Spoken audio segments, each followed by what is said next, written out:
11 बज गई है, अभी तक कोई आया नहीं। कोई नहीं, एज यूजुअल मुझे मेरी क्लास स्टार्ट करनी पड़ेगी, क्योंकि मैं नहीं चाहता हूँ कि मेरे ऊपर कोई किसी तरह का कोई ब्लेम लगाए या उंगली उठाए कि मैं नहीं पढ़ा रहा हूँ। बच्चे नहीं आते हैं या उनके वहाँ पे नेटवर्क की कनेक्टिविटी का इश्यू आता है, that is not my fault. So I am starting my class.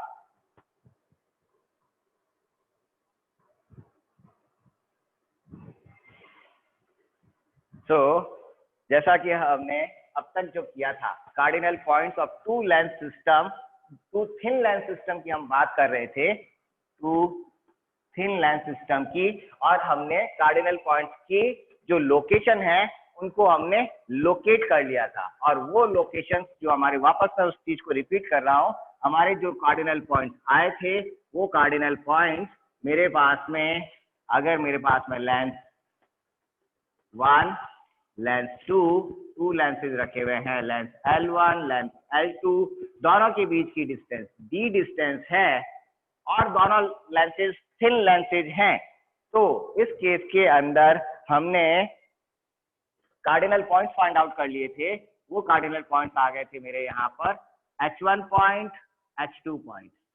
क्योंकि दोनों साइड में हम ये मान के चल रहे हैं, इस पूरे सिस्टम के दोनों साइड में इधर का मीडियम और इधर का मीडियम सेम मीडियम है, तब मेरे पास में इन्हीं पॉइंट पर क्या आया था, नोडल पॉइंट भी इन्हीं पॉइंट पर होंगे। एंड यहाँ पर मेरे पास में पॉइंट आया था फोकल पॉइंट F1, जो कि कंबाइंड सिस्टम के लिए है, इसलिए मैं इसको कैपिटल F लिख रहा हूँ। अगर स्मॉल f लिखता हूँ दैट मीन्स मैं सिर्फ लेंथ L1 के लिए बात कर रहा हूँ। कैपिटल F1 जो लिख रहा हूँ that means combination of two lens system, इस कॉम्बिनेशन के लिए है। देन इधर वाला मेरा फोकल पॉइंट आ गया था पॉइंट F2। दोनों के इस लेंस का ऑप्टिकल सेंटर मेरा यहाँ पर C1 से मैंने डिनोट किया, इसका ऑप्टिकल सेंटर C2 से मैंने डिनोट किया। देन मेरे पास में अब जो डिस्टेंसेज जो हमने पिछली बार जो निकाली थी, वो डिस्टेंस हमने कौन कौन से निकाली थी, ये डिस्टेंस मेरे पास में आ गई थी बीटा, कहाँ की, प्रिंसिपल पॉइंट की डिस्टेंस, ऑप्टिकल पॉइंट L2 से C2, जो लेंस 2 के ऑप्टिकल पॉइंट से डिस्टेंस आई थी बीटा, और ये जो डिस्टेंस थी वो डिस्टेंस थी मेरे पास में alpha. That is principal point first की लेंथ L1 से डिस्टेंस। फोकल लेंथ जो हमने पिछली बार निकाली, ये डिस्टेंस मेरे पास में है F, फोकल पॉइंट की डिस्टेंस, और इधर डिस्टेंस प्रिंसिपल पॉइंट से जो डिस्टेंस है, ये डिस्टेंस है मेरे पास में F। ये दोनों डिस्टेंस सेम है। क्यों सेम है? क्योंकि दोनों साइड का रिफ्रैक्टिव इंडेक्स, इधर का मीडियम म्यू और इधर का मीडियम म्यू सेम है, दोनों रिफ्रैक्टिव इंडेक्स सेम है, इसलिए दोनों फोकल लेंथ सेम है। अगर मीडियम मेरा अलग अलग है तब मेरी फोकल लेंथ F1 और F2 होगी। तो ये यहाँ तक हमने पिछली बार कर लिया था, इनकी पोजीशन हमने लोकेट कर ली थी। नाउ अब आज का जो है, हमको अब सिग्निफिकेंस फाइंड आउट करना है कि जो हमारे फोकल पॉइंट्स है उनका सिग्निफिकेंस क्या है। तो वही सिग्निफिकेंस जो हम कार्डिनल पॉइंट्स के अंदर कर रहे थे। क्या सिग्निफिकेंस है? अगर मेरे पास में फोकस पॉइंट 1 है, F1 जो पॉइंट है, इस पॉइंट से अगर रेज निकल रही है या ऑब्जेक्ट मेरा यहाँ पर रखा हुआ है, तो ये ऑब्जेक्ट, ये मैं पहले प्रिंसिपल पॉइंट्स ड्रॉ कर लेता हूँ, प्रिंसिपल प्लेन्स ड्रॉ कर लेता हूँ। अगर मेरा ऑब्जेक्ट यहाँ पर रखा हुआ है, तो ये ऑब्जेक्ट से जब रेज निकलेगी, अब मैं लेंस नहीं मान के चल रहा हूँ, मैं प्रिंसिपल प्लेन्स मान के चल रहा हूँ। प्रिंसिपल प्लेन पे रे जिस तरह से जब निकल रही है, तो ये रे रिफ्लेक्शन जब लेंस सिस्टम से पास होगी तो इनफाइनाइट की तरफ जाएगी। मीन्स फर्स्ट F1 पॉइंट पर, फर्स्ट फोकल पॉइंट पे अगर ऑब्जेक्ट रखा हुआ है तो उसकी इमेज इनफाइनाइट पे बनेगी। इसी तरह से अगर, अच्छा और देखिए यहाँ पे मैंने जो ड्रॉ किया है, F1 से प्रिंसिपल प्लेन तक मैंने लाइट को लिया, रे को लिया, फिर रे कहाँ से एमर्ज हो रही है, रे प्रिंसिपल पॉइंट, अब principal plane, second principal plane से बाहर निकल रही है। अब रे, अगर एक ऑब्जेक्ट मेरा इंफिनिटी पे रखा हुआ है, तो इंफिनिटी पे अगर ऑब्जेक्ट है तो वो कहाँ से पास होगा, रे आई प्रिंसिपल प्लेन तक, और इसी के कॉरस्पॉन्डिंग पॉइंट से, कॉन्जुगेट पॉइंट से प्रिंसिपल प्लेन 2 से बाहर निकलेगी, कहाँ जाएगी, इमेज कहाँ बनेगी, इमेज बनेगी मेरी F2 पॉइंट पर इमेज बनेगी। ये दोनों पॉइंट्स हो गए मेरे फोकल पॉइंट। अब दोनों फोकल पॉइंट्स की डिस्टेंस जो मैंने अभी बताया, प्रिंसिपल प्लेन से डिस्टेंस कितनी है f, इधर की भी डिस्टेंस f के बराबर है। दोनों प्रिंसिपल पॉइंट्स की डिस्टेंस बराबर है f के। अब अगर मेरे पास में ओके इस f की वैल्यू कितनी है जो हम पहले भी निकाल चुके हैं, the equivalent focal length, the equivalent focal length, इस सिस्टम की इक्विवेलेंट फोकल लेंथ जो हम पहले निकाल चुके हैं, which is equals to 1 by f is equals to 1 upon f1 plus 1 upon f2 minus d upon f1 f2। जो small f1 f2 है वो लेंसेज की फोकल लेंथ है। जो इंडिविजुअल लेंसेज की जो फोकल लेंथ है उसको मैं स्मॉल फोकल लेंथ से लिख रहा हूँ, स्मॉल f से लिख रहा हूँ। तो ये मेरा इनके बीच की फोकल लेंथ f1 और जो f है capital F equivalent focal length, उसका फॉर्मूला है। नाउ इन केस अगर दोनों लेंसेज मेरे पास पास में हैं, दोनों लेंसेज के बीच की डिस्टेंस d0 है, इतना ये थिन है कि दोनों लेंसेज के बीच में कहीं कोई गैप नहीं आ रहा है ना, देन उस केस में केस क्या है, इफ d is 0 यानी कि दोनों लेंस एक दूसरे को कंप्लीटली टच कर रहे हैं। जब कंप्लीटली एक दूसरे को टच कर रहे हैं, दोनों के बीच की डिस्टेंस 0 है, तो d को 0 कर देते हैं। मेरा फॉर्मूला क्या बन जाएगा, 1 upon f is equal to 1 upon f1 plus 1 upon f2। ये मेरी दोनों के बीच की इक्विवेलेंट फोकल लेंथ हो जाएगी। अब दोनों प्रिंसिपल पॉइंट्स के बीच की जो डिस्टेंस है ये मैं निकाल सकता हूं, और मैंने कल निकाली भी थी। h1 h2 के बीच की डिस्टेंस अगर मुझे निकालनी है h1 h2 के बीच की डिस्टेंस, दोनों प्रिंसिपल पॉइंट्स के बीच की डिस्टेंस या दोनों नोडल पॉइंट्स के बीच की डिस्टेंस। तो वो डिस्टेंस कितनी है, ये टोटल डिस्टेंस कितनी, C1 से C2 के बीच की डिस्टेंस d, C1 से H1 की डिस्टेंस अल्फा, H2 से C2 की डिस्टेंस है beta. Then I can write, अब मुझे निकालना है H1 H2 which is equal to कितना हुआ, C1 C2 minus C1 H1 minus C2 H2 and which is equal to D minus alpha minus beta. And alpha और beta की value जो हमने कल ली थी वही क्या है, D माइनस अल्फा कितना था, अल्फा था DF upon F1 sorry F2 and minus beta कितना था, इसको मैं FD लिख देता हूं सो दैट आपको कंफ्यूजन नहीं हो। यहाँ पे भी FD डिवाइड बाई F1, इन दोनों को मैंने माइनस कर लिया, तो ये मेरी बात में डिस्टेंस आ गई, दोनों नोडल पॉइंट्स के बीच की डिस्टेंस, H1 H2 के बीच की डिस्टेंस। अब इसमें से देखो मैं क्या कॉमन ले सकता हूँ, F मेरा कॉमन आ जाएगा एंड D भी मैं कॉमन ले लेता हूँ। तो आई can write this, F and D को मैंने कॉमन ले लिया। F और D अलग अलग है, F इक्विवेलेंट फोकल लेंथ है और D सेपरेशन है दोनों मिरर्स के बीच का। FD मैंने कॉमन ले लिया, तो मेरे पास में पीछे क्या रह गया, 1 divide by F minus 1 divide by F1 minus 1 divide by F2। ये मेरे पास में इक्वेशन इन दोनों के बीच की जो डिस्टेंस है, प्रिंसिपल प्लेन के बीच की डिस्टेंस का फॉर्मूला हुआ। अब इसको मैं नंबर भी दे देता हूं, ये मेरी इक्वेशन 1, ये मेरी हो गई इक्वेशन 2। अब इक्वेशन 2 और इक्वेशन 1 से देखो, इक्वेशन 1 के अंदर मैं इसको इस फॉर्मेट में लिख सकता हूं, क्या, 1 अपॉन f, इस वैल्यू को 1 अपॉन f1 को मैंने इधर शिफ्ट कर दिया तो वैल्यू माइनस में आ जाएगी, 1 अपॉन f2 को भी मैंने इधर शिफ्ट कर दिया तो वैल्यू आ जाएगी माइनस में। दैट मीन्स ये वैल्यू इसके बराबर हो जाएगी। तो आई कैन राइट दिस। देखता हूँ कोई स्टूडेंट अभी जुड़ा या नहीं जुड़ा, दैट्स गुड। हमारे कोई भी स्टूडेंट अभी इंटरेस्टेड नहीं है कि वो क्लास अटेंड करे, इट्स अ ग्रेट थिंग। और पिछली बार की तरह मुझे ही मतलब सुनना पड़ेगा कि सर है ना आपने नहीं पढ़ाया, आप पढ़ाओ किसको, कोई बच्चा नहीं आया तो अभी तो ठीक है, फॉर्चुनेट कि अच्छा इस बार मेरा दिमाग काम कर गया, मैंने ऑनलाइन क्लास में रिकॉर्ड करके वीडियो अपलोड कर रहा हूँ सो दैट कोई मेरे ऊपर ऑब्जेक्शन नहीं कर सके कि मैंने नहीं पढ़ाया। मैं फ्रॉम इक्वेशन 1 से इक्वेशन 2 के अंदर वैल्यू मैं पुटअप कर देता हूं।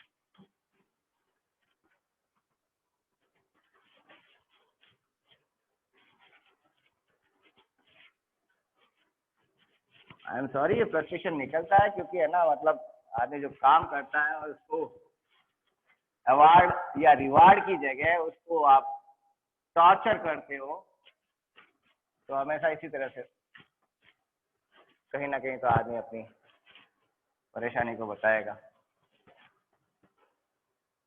सो अब मेरे पास में from equation 1 and 2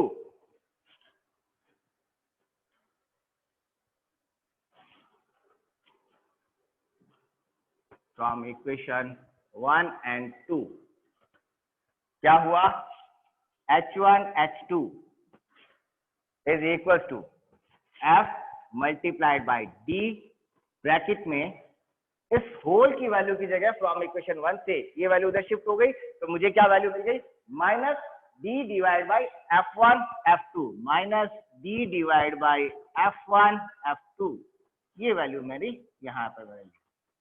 so D square हो गया, दैट मीन्स H1 H2 मेरे पास में आ गया F multiplied by D square divide by F1 F2 minus, ये मेरे पास में वैल्यू आई।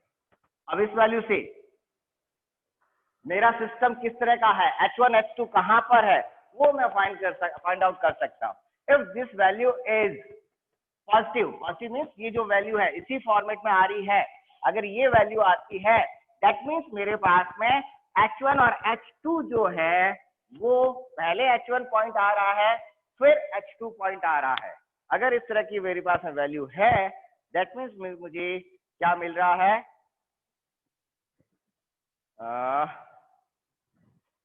हाँ, तब मेरे पास में पॉइंट्स इस तरह से बने, if this is positive H1 H2 is positive, तब मेरे पास में पॉजिटिव है, अगर ये पॉजिटिव वैल्यू आ रही है, पॉजिटिव मीन्स ये इसी फॉर्मेट में अगर वैल्यू आ रही है, तब मेरे पास में जो पॉइंट्स बने वो प्लेन्स जो बने H1 प्लेन H2 प्लेन, और ये अनक्रॉस्ड है, दोनों एक दूसरे पे क्रॉस नहीं है, this is known as uncrossed situation, अनक्रॉस्ड।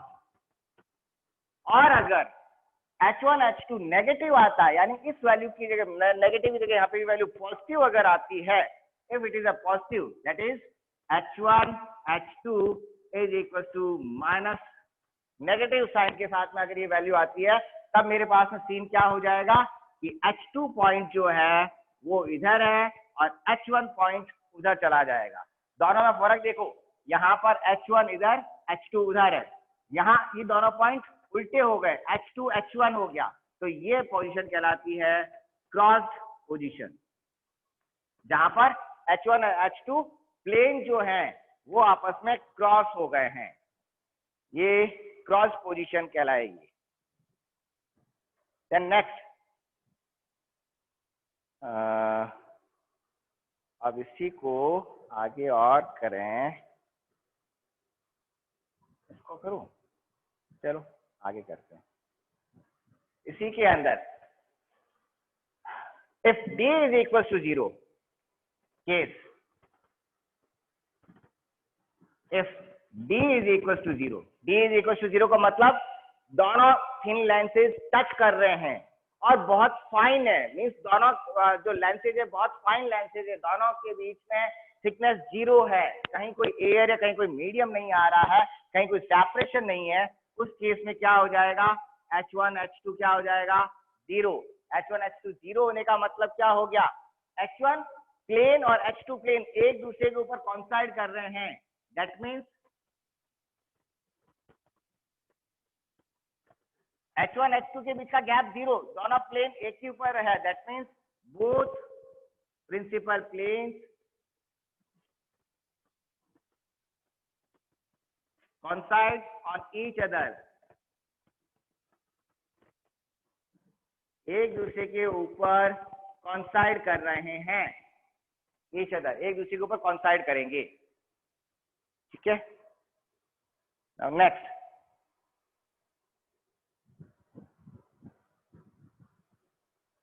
यहाँ तक कोई डाउट, कोई इश्यू? कोई डाउट हो तो पूछ लीजिए, नहीं तो फिर आगे स्टार्ट करते हैं।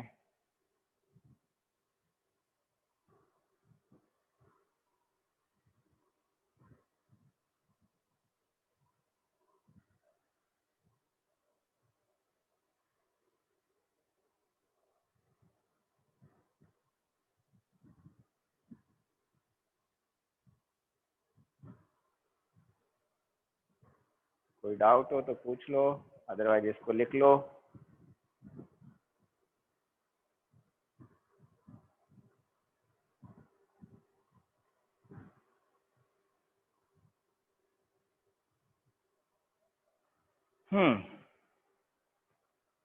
अब बात करते हैं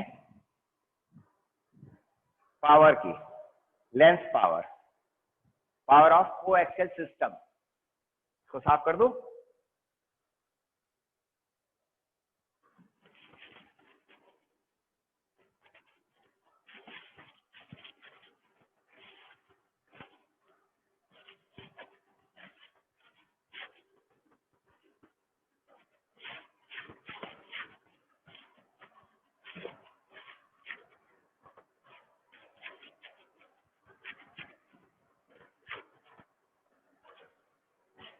next is power of coaxial system.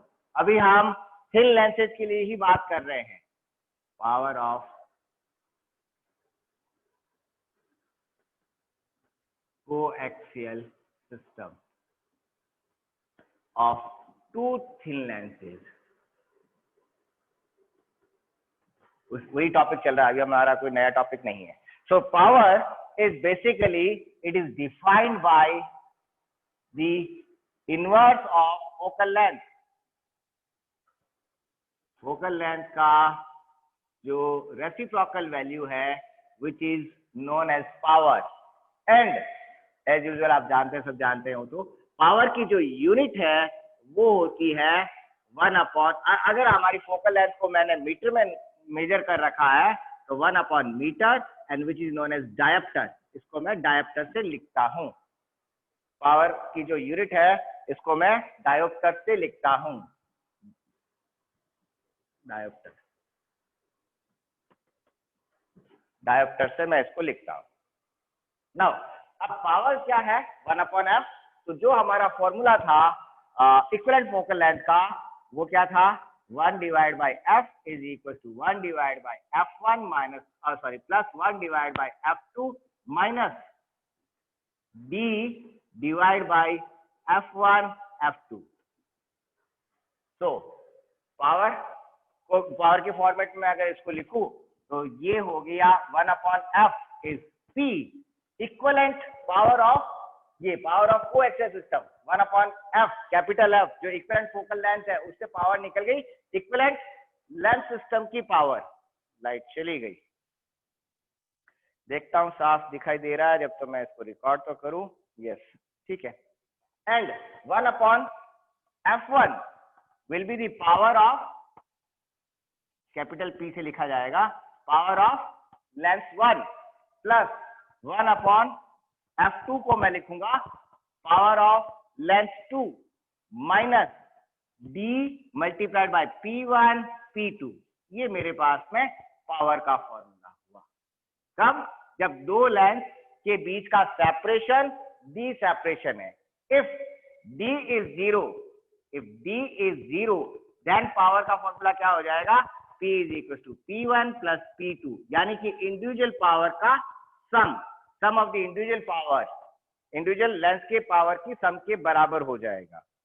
Then next, अब इसको मैं फॉर्मूले को इसमें भी लिख सकता हूं। ये जो मैंने अभी फॉर्मूला निकाला है इसके अंदर हमने जो पावर का फॉर्मूला निकाला है वो इंडिविजुअल की पावर को हमने लिया है P1 1/f लेंथ 1 की पावर, और लेंथ 2 की पावर को हमने पावर के फॉर्मेट में लिखा। अगर मैं इसको चाहूं कि मैं फोकल लेंथ के फॉर्म में लिखूं तो मैं इसको सिंपल सा लिख सकता हूं। बहुत सिंपल सी चीज है। क्या है? 1/f जो है इसको मैं क्या लिख सकता हूं? 1/p। इसको मैं लिख सकता हूं 1/f को क्या लिख सकता है? ये रहा 1/f which is equals to P. So I can write it simply P is equals to, light गई भी है और ये फॉर्चुनेट है सर, आप बताइए सबको कि मैं मेरे मोबाइल से मुझे पढ़ाना पड़ रहा है और बच्चों को क्या दिख रहा होगा आप देख सकते हो, आप इधर आके देख सकते हो, आई कैन शो यू, ये देखिए कोई क्लियरिटी नहीं आ पाती है, लाइट जाना। देन सेकंड प्रॉब्लम वो net, great problem, and still सब ये ऑब्जर्व मतलब डिजर्व करते हैं कि we are fail, nobody is questioning the system is going fail. So 1/f1 जो है वो हो गया मेरे पास में, इसको मैं 1/f1 ही लिखता हूं, then I can write this, इसको मैं अब क्या लिख सकता हूं, मैं यहाँ पे सबका एलसीएम ले लूं, तो आई can write it f1 f2 and ऊपर आ जाएगा मेरे पास में f1 plus f2 minus d, ये मेरी पावर का फॉर्मूला हो गया in terms of focal length, focal length के टर्म्स में मेरी पावर का फॉर्मूला हो गया। नाउ अगर मेरे यहाँ पर अब इस केस के अंदर, या एक ही बात है, दोनों एक ही चीज है, यहाँ पे मैंने इन टर्म्स ऑफ पावर लिखा है इंडिविजुअल की पावर के अंदर, यहाँ in terms of focal length मैंने फॉर्मूला लिखा है। नाउ इस केस के अंदर अगर मेरा इफ f1 f2 d जो है d f1 f2 के बराबर हो जाए, f1 प्लस f2 के बराबर हो जाए, that is individual focal length की, इंडिविजुअल जो लेंसेज है उनकी फोकल लेंथ के बराबर आपका सेपरेशन है, तब उस केस में क्या होगा, इफ f1 प्लस f2 बराबर d अगर हो जाता है तो यहाँ पर ये वैल्यू और ये वैल्यू बराबर, जैसे ये दोनों वैल्यू बराबर हो गई, क्या हो गया, p मेरा हो गया 0 और P0 मीन्स पावर 0 हो गई, और पावर 0 होने का मतलब क्या हो गया, पावर क्या है 1/f, दैट मीन्स क्या हो गया कि जो फोकल लेंथ है कौन सी, जो हमारी इक्विवेलेंट फोकल लेंथ है, वो इक्विवेलेंट फोकल लेंथ क्या हो गई, इंफिनिटी हो जाएगी, फोकल लेंथ इंफिनिटी हो जाएगी, और फोकल लेंथ इंफिनिटी होने का मतलब क्या हो गया, फोकल लेंथ इंफिनिटी होने का मतलब आपका इमेज फॉर्मेशन इनफाइनाइट पे चला गया,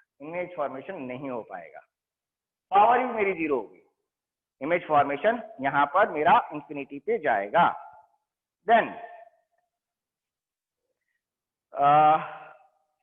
जब मेरा f इनफाइनाइट हो गया तो मैं इसमें जो अभी हमने निकाला था, एक और मैं थोड़ा सा करने की सोच रहा हूँ, ओके, जो अभी हमने निकाला था दोनों प्लेन के बीच का सेपरेशन, दोनों प्रिंसिपल प्लेन के बीच का सेपरेशन, वो क्या निकाला था, h1 h2 is equal to minus f multiplied by d square upon f1 f2, ये फॉर्मूला अभी हमने निकाला था।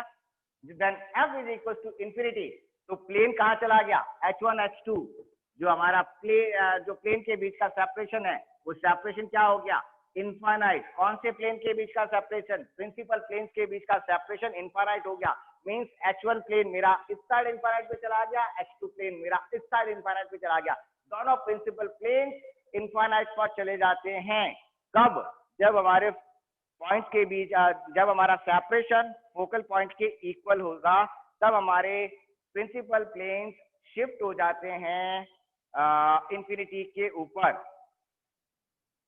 ठीक है।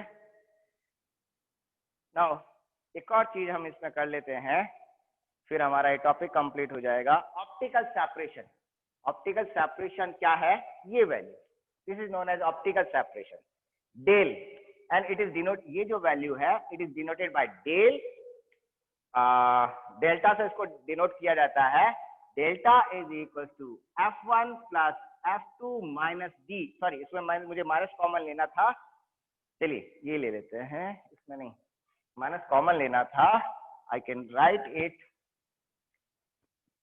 Del is equal to d minus f1 plus f2, and this is known as optical separation, इसको optical separation कहते हैं, this is known as optical separation, ये ऑप्टिकल सेपरेशन कहलाएगा। नाउ अब हमारा ये टॉपिक जो टू थिन लेंसेज वाला है। उस टॉपिक के अंदर हमने क्या क्या कर लिया, हमारे जो प्रिंसिपल पॉइंट्स थे उनको हमने कर लिया, फोकल पॉइंट जो थे उनको कर लिया, उनके सिग्निफिकेंस को देख लिया, उनकी पावर को देख लिया, और पावर कहाँ पर कितनी रहेगी वो सारे केसेस हमने स्टडी कर लिए। अब एक बात आती है कि हमारे पास में फोकल लेंथ वाला फॉर्मूला, तो चलो अभी मुझे वापस लिखना पड़ेगा। क्या सिस्टम हर बार, अगर मेरे पास में दो कॉन्केव लेंस है, तो क्या हर बार सिस्टम, जैसा हम जानते हैं, मैं एक एक बना देता हूं।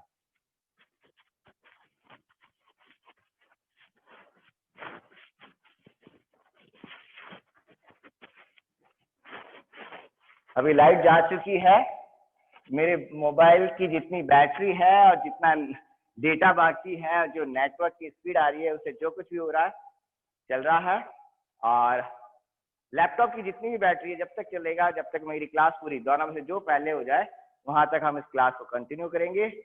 एंड आई नो सिस्टम हमारा बहुत, truly it is good system. किसी आदमी को हरेस करना हो ना, it is good system. Now the second, मैं ये कह रहा था, मेरे पास में एक लेंस मैंने लिया, ओके, ये लेंस मैंने बाई कॉन्वेक्स लिया, दोनों तरफ से कॉन्वेक्स लेंस है, या जिसको सिंपल कॉन्वेक्स लेंस ही कहते हैं, डबली कॉन्वेक्स लेंस भी कह सकते हो। जब इसके ऊपर लाइट आती है तो ये लाइट कन्वर्ज होती है, और it is also known as converging lens और अ पॉजिटिव लेंस। दूसरा लेंस होता है मेरे पास में डाइवर्जिंग लेंस, और जिसको हम कॉन्केव लेंस भी कहते हैं, डबली कॉन्केव लेंस या सिंपल कॉन्केव लेंस या बाई कॉन्केव लेंस। इस पे जब लाइट आती है तो ये लाइट क्या है, इस तरह से डाइवर्ज करती है, जहां हमको पीछे यहाँ पे लगता है कि इसका फोकस पॉइंट यहाँ पर है। इसमें फोकस पॉइंट कहाँ आ रहा है, प्लस एफ, इसमें फोकस पॉइंट कहाँ है, माइनस एफ। F1, F2 इन दोनों की मैं अलग अलग बता दूं, लेंस 1 लेंस 2। अब अगर इन दोनों लेंसेज को मैंने मर्ज करके एक नया लेंस सिस्टम बनाया, जिसके अंदर मेरे पास में चाहे लेंस 1 लेंस 2 मैंने ले लिया कॉन्केव, और लेंस फर्स्ट ले लिया कॉन्वेक्स। अगर अब मेरा, अब ये डबल सिस्टम हो गया है ना, मतलब जिसके अंदर ये दो लेंसेज है, अगर इन दोनों सिस्टम को, लेंसेज को एक साथ में लगाया, तो ये जरूरी नहीं है, अब जब लाइट आई यहाँ पर, इसकी फोकल लेंथ है f1, इसकी फोकल लेंथ है f2, तो जरूरी नहीं है, यहाँ पे दोनों केसेज हो सकते हैं कि ये सिस्टम डाइवर्ज करे और ये सिस्टम कन्वर्ज करे, कुछ भी हो सकता है। किस पे डिपेंड करेगा, डाइवर्जन और कन्वर्जन किस पे डिपेंड करेगा, जो हमारा फॉर्मूला, उस फॉर्मूले से आपको साफ साफ मालूम पड़ जाता है, 1/f1 + 1/f2 माइनस df1f2। और सिंपल लैंग्वेज में मैं लिखूं तो इसको थोड़ा मल्टीप्लाई करके अगर मैं लिखते हैं तो ये हो जाएगा f = f1f2 divide by f1 + f2 minus d। अब इनकी वैल्यू किस पे डिपेंड कर रहा है, f1 f2 पे डिपेंड करेगा, d पे डिपेंड करेगा, इनके बीच का सेपरेशन कितना है, f1 f2 कितना है, f1 f2 किस साइड है, f1 f2 की वैल्यू किस तरफ है। हो सकता है ये सिस्टम मेरा डाइवर्ज करे, लेकिन अगर मैंने इन लेंसेज को चेंज कर दिया, इन लेंसेज की पोजीशन अगर मैं चेंज कर देता हूं, लाइक मैं पहले कॉन्केव लेंस लगा देता हूं और फिर मैं कॉन्वेक्स लेंस लगा देता हूं, इस तरह से अगर मैंने सिस्टम बनाया है, तो अब हो सकता है कि ये सिस्टम मेरा, मैंने यहाँ पे लिखा डाइवर्ज कर रहा है, तो हो सकता है ये सिस्टम मेरा कन्वर्ज करे, और हो सकता है ये सिस्टम भी डाइवर्ज करे। तो इसकी पोजीशन चेंज करने पे, लेंस को आगे पीछे उल्टा करने पर कन्वर्ज हो सकता है, डाइवर्ज हो सकता है, या डाइवर्ज हो सकता है, कन्वर्ज हो सकता है।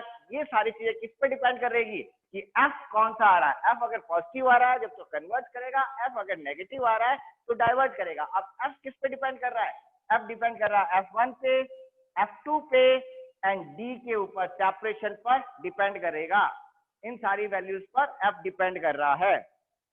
तो it may be converging system और a diverging system depending on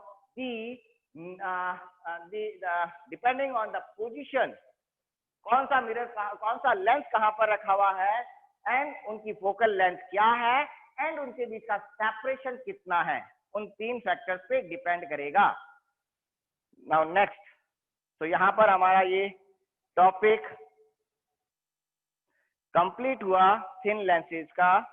now next topic जो है उसको एक बार उसका इंट्रोडक्शन ले लेते हैं, और वो है हमारा थिक लेंस। थिन लेंस वाला topic complete. Now we will start thick lens.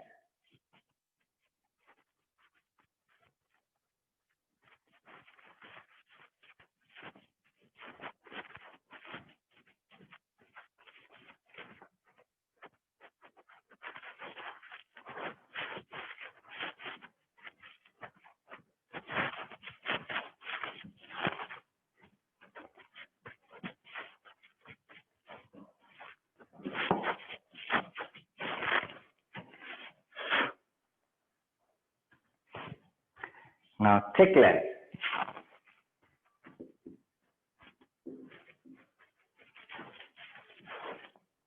Thin lens की अगर मैं बात करूं तो वास्तव में कोई भी जो रियल लेंसेज है, जो हमारे आर्टिफिशियल जो हम लेंस जो काम में लेते हैं, वो सारे रियल लेंस बेसिकली थिन नहीं होते हैं। थिन लेंस हम किसको कहेंगे? थिन लेंस वो लेंसेज होते हैं, जितने भी रियल लेंसेज होते हैं, they have a finite thickness. इसकी कुछ ना कुछ थिकनेस है। आप ये देखो यहाँ पे इसकी कुछ थिकनेस आ रही है ना। ये इस तरह से अगर मैंने बनाया और इसको मैंने पतला बनाया, तब भी इसके कुछ ना कुछ थिकनेस आ रही है। अब इतना पतला बनाना थोड़ा सा मुश्किल हो रहा है। ये इसकी कुछ ना कुछ थिकनेस है। नॉर्मली अगर मैंने ये लेंस बनाया, इसकी कुछ ना कुछ थिकनेस आ रही है। सो जितने भी रियल लेंसेज होते हैं उनके बीच में यहाँ पर क्या है? एक फाइनाइट थिकनेस है। डी की कुछ वैल्यू है, डी की यहाँ पर इसकी थिकनेस की कुछ वैल्यू है। यहाँ पर भी डी थिकनेस की कुछ वैल्यू है। डी से लिख लीजिए, या इसको कई बार टी से लिखा जाता है थिकनेस को। तो इसकी थिकनेस हमारे पास में कुछ फाइनाइट थिकनेस होती है। लेकिन एन आइडियल थिन लेंस किसको कहेंगे?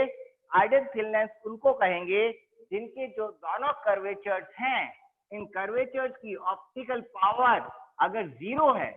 ऑप्टिकल पावर 0 होने का मतलब क्या हो गया कि इनकी फोकल लेंथ कहाँ हो गई? इनफाइनाइट के ऊपर फोकल लेंथ है, फोकल लेंथ इनफाइनाइट है। If having the 0 optical power, दोनों कर्वेचर की जो ऑप्टिकल पावर है वो अगर 0 है, तब हम उसको आइडियल थिन लेंस कहेंगे। और जैसे ही वो आइडियल हो जाएगा, आइडियल कब होगा? आइडियल थिन लेंस के केस में क्या होता है? Power 0। Power 0 means focal length infinity. और जब फोकल लेंथ इंफिनिटी है, तब उस केस में ना तो कन्वर्जिंग है और ना ही वो डाइवर्जिंग है। That is not converging, not diverging.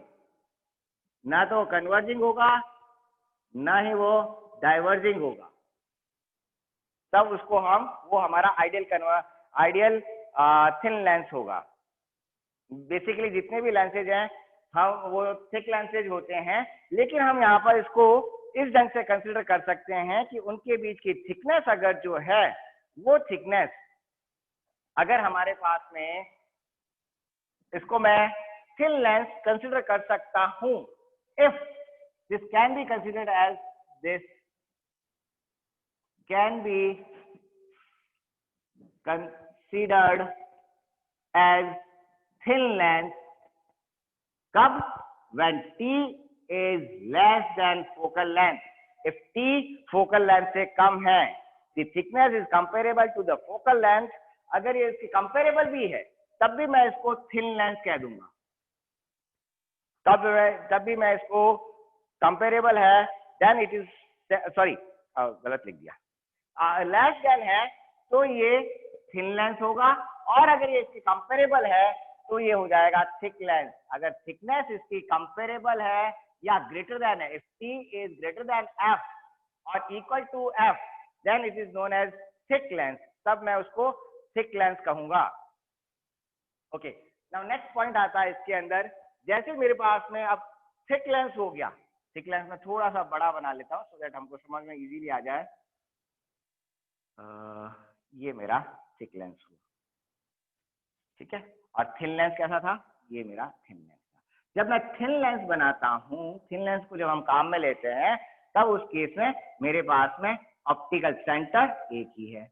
मैं सारा यहाँ से लेता हूँ ऑप्टिकल सेंटर। अब मेरे पास में यहाँ पर इस केस में इसकी थिकनेस मैं यहाँ कहाँ से लूंगा, पोल से। जो एक्सिस को जो पॉइंट काट रहे हैं ऑप्टिक एक्सिस पे जो वर्टिसेस है, ये मेरे कहलाएंगे पोल। दीज आर नोन एज पोल। ये मेरा पोल है, और पोल के बीच की जो डिस्टेंस है वो मेरी थिकनेस कहलाएगी। और जो मेजरमेंट अब होंगे वो इस पोल से मेजरमेंट होगा, इस पोल से इधर मेजरमेंट होगा, इस पोल से मैं उस साइड मेजरमेंट करूंगा। यहाँ पर मैं एक सेंटर को कंसिडर नहीं करूंगा। मेरे पास अब दो पोल्स को मुझे कंसिडर करना पड़ेगा। दो पोल से मैं इसकी जो डिस्टेंस हमको है मेजर करेंगे, चाहे वो प्रिंसिपल प्लेन हो या फोकल पॉइंट हो, उनका मेजरमेंट मैं इन पॉइंट से मैं करूंगा। देन नेक्स्ट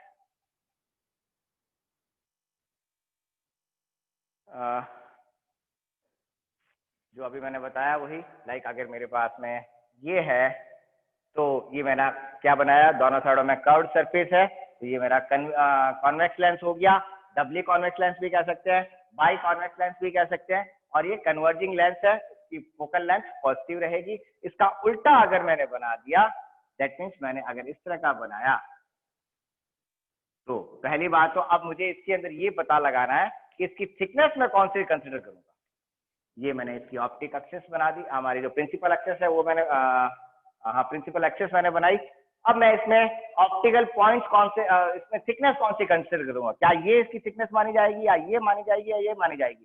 तो जो मैंने अभी बताया, जो पोल से जो डिस्टेंस है, दोनों पोल के बीच की डिस्टेंस, दोनों पोल्स के बीच की डिस्टेंस कौन सी हो गई, दोनों पोल्स, कलर भी नहीं दिखाई दे रहा है, दोनों पोल के बीच की डिस्टेंस, ये दोनों हुए पोल, इनकी बीच की जो डिस्टेंस है, ये डिस्टेंस मेरी डी डिस्टेंस होगी। ये डिस्टेंस, इसकी जो थिकनेस है टी से लिखा है, तो ये थिकनेस मेरी टी होगी।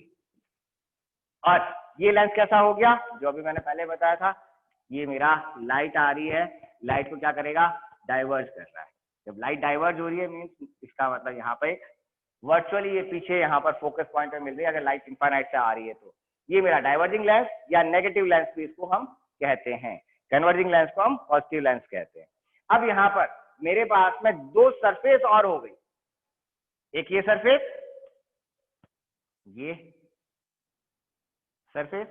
जब ये मेरे पास में एक कर्व्ड सरफेस है, तो इसका कहीं ना कहीं मेरे पास में क्या हुआ, सेंटर ऑफ कर्वेचर, इसका सेंटर ऑफ कर्वेचर कहीं होगा, ये इसका सेंटर ऑफ कर्वेचर। और जब सेंटर ऑफ कर्वेचर यहाँ पर है, इसको सेंटर ऑफ कर्वेचर को मैं थोड़ी देर के लिए C1 से डिनोट करता हूं, तो ये मेरे पास में रेडियस हो गई R, इस सरफेस की रेडियस। सिमिलरली जो दूसरी सरफेस है, कौन सी वाली, जो इस साइड लेफ्ट साइड वाली जो सरफेस है, उसका भी मेरे पास में सेंटर ऑफ कर्वेचर होगा। दूसरी सरफेस ये वाली है, इस सरफेस का भी मेरे पास में सेंटर ऑफ कर्वेचर, वो मैं इस एक्सिस पे बना रहा हूं, हमारी जो प्रिंसिपल एक्सिस जो है, ये सेंटर ऑफ कर्वेचर C2, और ये डिस्टेंस है R2, डिस्टेंस को R2 कहेंगे, ये इसकी सेंटर ऑफ कर्वेचर से, ठीक है। उल्टा लिख दिया, ये R2 लिखना है, सॉरी, ये है R2, सरफेस उस साइड की है, और ये सरफेस को R1 सरफेस, इस सरफेस का centre of curvature R1। Then अब इसकी फोकल पॉइंट की अगर मैं इक्वेशन लिखूं, एक सेकंड, एक चीज और बताना था। अब अगर आपके पास में R1 जो है पोल के इस साइड है, लाइट मेरी कहां से ले रहा हूं मैं, इस डायरेक्शन में रे आ रही है, रे इस डायरेक्शन से अगर आ रही है, तो R1 को मैं कंसिडर करूंगा पॉजिटिव, R1 को मैं लूंगा पॉजिटिव। और R2 जो है सेंटर ऑफ कर्वेचर, इसको इसकी सेंटर ऑफ जो रेडियस ऑफ कर्वेचर जो है it is consider as negative, इसको हम नेगेटिव लेंगे, ठीक है।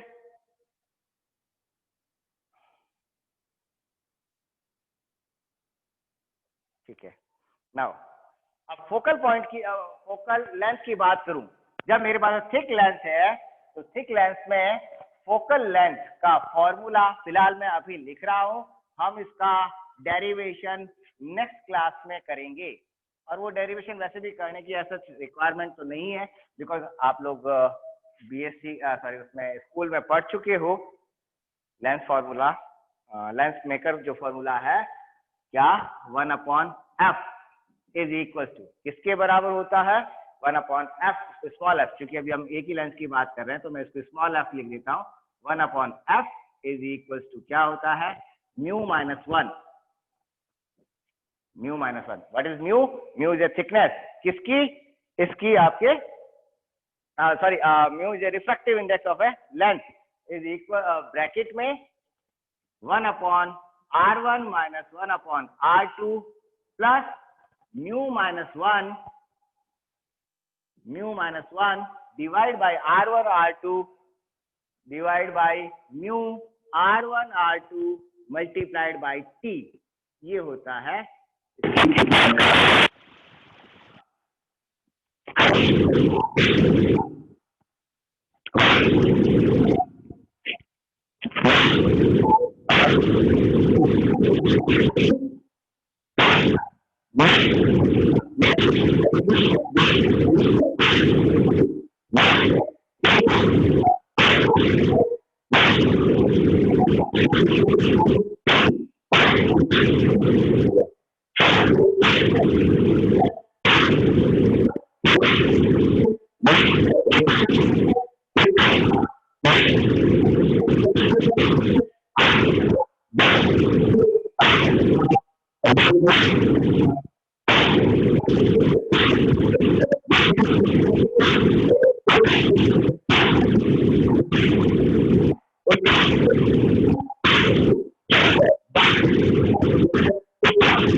ठीक है।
करेंगे